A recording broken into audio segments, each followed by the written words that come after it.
और चलिए खबरों में आगे बढ़ेंगे, जहां केंद्रीय गृह मंत्री अमित शाह ने नक्सल प्रभावित राज्यों की एक बड़ी बैठक ली है। जहां नक्सल प्रभावित राज्यों की अंतर्राज्यीय समन्वय समिति की यह बैठक छत्तीसगढ़ की राजधानी रायपुर में हुई। इस बैठक में मुख्यमंत्री विष्णुदेव साय, केंद्रीय गृह मंत्री और मंत्री नित्यानंद राज्य, उप मुख्यमंत्री विजय शर्मा भी मौजूद रहे। इस दौरान अमित शाह ने कहा कि 3 राज्यों का तो कहीं 2 राज्यों का संयुक्त टास्क फोर्स बनाया है।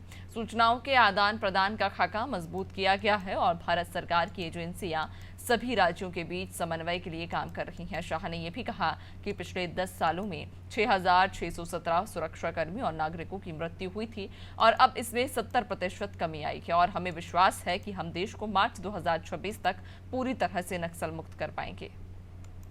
जो वामपंथी उग्रवाद के लंबे समय के प्रभाव के कारण निरक्षर रह गए हैं, चाहे उनकी एज कोई भी हो, इनको अक्सर बनाने के लिए छत्तीसगढ़ सरकार और भारत सरकार का गृह मंत्रालय एक अभियान चलाएगा, ये तय हुआ है। तेंदुपत्ता की खरीदी में आमूलचूर हम परिवर्तन भी करेंगे और इसके साथ साथ एनआईए के तर्ज पर एसआईए बनाकर जो शुरुआत की है, इसको और स्ट्रेंथी कर हम जो 2 सिद्धि का प्रमाण है उसको भी बढ़ाएंगे।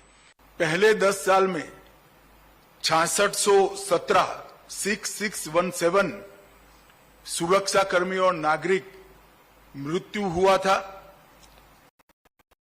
अब उसमें 70% कमी होकर 2004 तक ये आंकड़ा सीमित करने में हमें सफलता मिली है। इसी तरह से सुरक्षा बलों की मृत्यु में 73% की कमी और नागरिकों की मृत्यु में 69% की कमी आई है। मुझे विश्वास है कि ये हमारी लड़ाई अंतिम चरण में पहुंची है और हम देश को 2026 मार्च तक पूर्णतया नक्सल समस्या से मुक्त कर पाएंगे। ज्वाइंट टास्क फोर्स 3 राज्यों का, कहीं 2 राज्यों का, जहां जैसा जंक्शन है वो बनाया गया है। सूचना के आदान प्रदान का खाका भी मजबूत किया गया है और भारत सरकार की एजेंसियां सभी राज्यों के बीच में कोऑर्डिनेशन का भी काम कर रही है और ज्वाइंट टास्क फोर्स के बहुत अच्छे परिणाम हमें मिले।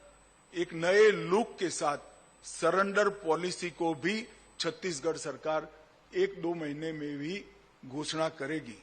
मेरा सभी वामपंथी उग्रवाद में लिप्त हो या जुड़े हो सभी युवाओं से अपील है कि भारत सरकार इस क्षेत्र के विकास के लिए कटिबद्ध है। भारत सरकार आपके विकास के लिए कटिबद्ध है, आपके परिवार के विकास के लिए कटिबद्ध है। नई सरेंडर पॉलिसी को आप अच्छा प्रतिसाद दीजिए। हथियार